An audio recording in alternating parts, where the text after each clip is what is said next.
Regardez, une énorme masse semble foncer tout droit sur New York. Oh, attendez, en réalité, il faut baisser les yeux et non les lever. Cette chose n'est autre qu'un amas de roches brûlantes se déplaçant sous la croûte terrestre. Et lorsqu'il atteindra la grosse pomme, certains prétendent qu'il pourrait fendre le continent en deux. Mais pas d'inquiétude, chers fans des Yankees, et même vous, partisans des Mets, ce périple durera environ 15 millions d'années. Il y a fort longtemps, certains observateurs ont remarqué un détail intrigant. En contemplant les cartes du monde, ils se sont dit « Ces continents ne semblent-ils pas s'ajuster comme des pièces de puzzle ?» Difficile d'y voir une simple coïncidence, n'est-ce pas?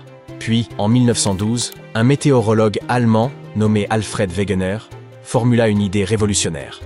La théorie de la dérive des continents. Selon lui, les continents sont en perpétuel mouvement, et ces vastes étendues de terre que nous connaissons aujourd'hui étaient jadis unies au sein d'un immense supercontinent nommé Pangée. Cette hypothèse éclairait soudain bien des énigmes. La présence de fossiles identiques sur des continents éloignés, parfois séparés par des océans entiers, ou encore l'ajustement presque parfait de certaines côtes, comme celle de l'Amérique du Sud et de l'Afrique. Wegener soutenait aussi que les montagnes naissent de la collision entre deux continents dérivants, lorsque le sol se plisse et s'élève. C'est ainsi que la majestueuse chaîne de l'Himalaya a vu le jour. La plaque indienne entra en choc avec la plaque eurasienne, propulsant la Terre vers les cieux pour former les gigantesques montagnes que nous contemplons aujourd'hui. De nos jours, l'idée de Wegener fait partie des évidences enseignées à l'école. Mais à son époque, beaucoup le jugeaient dément. Des continents mobiles, quelle force pourrait bien les mouvoir? Il fallut plus d'un demi-siècle aux scientifiques pour s'exclamer « Ah, mais bien sûr, c'est le manteau terrestre !» Oui, d'imperceptibles courants de roches en fusion, circulant lentement dans les profondeurs du manteau, déplacent les plaques tectoniques, entraînant du même coup le mouvement des continents. Imaginez d'immenses pièces de puzzle d'une résistance extrême, dérivant à la surface d'un porridge brûlant. Voilà une image parlante. Ces blocs glissent, finissent par s'entrechoquer, et c'est ainsi que se transforme la surface du globe. C'est grâce à cela que la théorie de Wegener s'est imposée. Pourtant, et si cette explication n'était pas valable en tout temps? La majorité des spécialistes s'accordent à dire que le supercontinent Pangée a commencé à se fragmenter il y a environ 200 millions d'années, donnant naissance à la configuration que nous connaissons aujourd'hui. Mais une étude récente remet ce modèle en question. Tout tourne autour d'une gigantesque masse de roches brûlantes baptisée Anomalie des Appalaches du Nord, ou NAA. Ce que nous appelons familièrement un blob, les scientifiques nomment anomalie, car sa température excède celle des roches environnantes. Cette anomalie repose à près de 200 km sous les montagnes de la Nouvelle-Angleterre et s'étend sur près de 400 km de large. Elle se situe dans l'asténosphère, cette couche semi-fondue du manteau supérieur. Mais voici le plus surprenant, elle ne devrait pas s'y trouver. Des formations de ce type ne se forment normalement pas dans cette région interne du globe. Durant des années, les chercheurs ont cru qu'il s'agissait d'un vestige de la séparation entre le continent nord-américain et l'Afrique du Nord-Ouest, survenue il y a environ 180 millions d'années. Or, cette nouvelle étude propose une autre hypothèse. Elle avance que cette masse serait liée au processus ayant détaché le Groenland de l'Amérique du Nord, il y a seulement 80 millions d'années. Selon cette idée, le bloc serait un résidu de cette fracture tectonique, un fragment qui n'aurait jamais trouvé son équilibre. Et quelle ténacité! Car ce noyau de roche ardente poursuit encore sa lente dérive. Très lente, certes, mais réelle. À peine 20 km par million d'années. Au fil du temps, il aurait déjà parcouru plus de 1800 km depuis son point d'origine. Et maintenant, chers New-Yorkais, prenez garde. Cette masse de roches incandescentes se dirige droit vers vous. Bon, j'exagère un peu, je l'admets. En réalité, il n'y a aucune raison de s'alarmer. D'abord, les chercheurs affirment qu'elle ne s'approchera pas de la ville avant quelques 15 millions d'années. Ensuite, même si nous la qualifions de blob, elle n'a rien de gélatineux. Elle ne suinte pas, et encore moins ne jaillira à travers la croûte terrestre pour envahir le métro new-yorkais.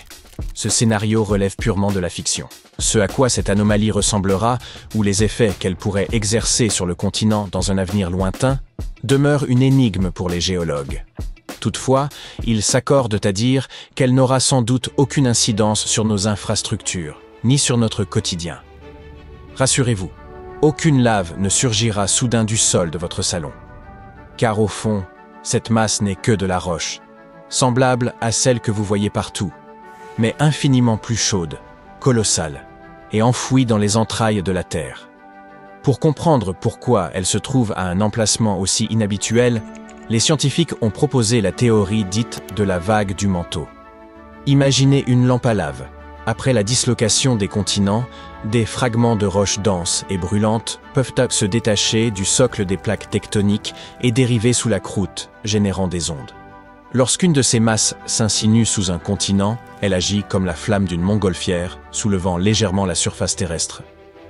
Puis, lorsque les continents s'étirent et se séparent, un vide se crée en dessous, aussitôt comblé par la roche semi-fondue.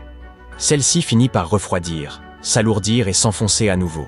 Pendant ce temps, le manteau plus chaud remonte, formant une zone surchauffée que l'on appelle anomalie thermique.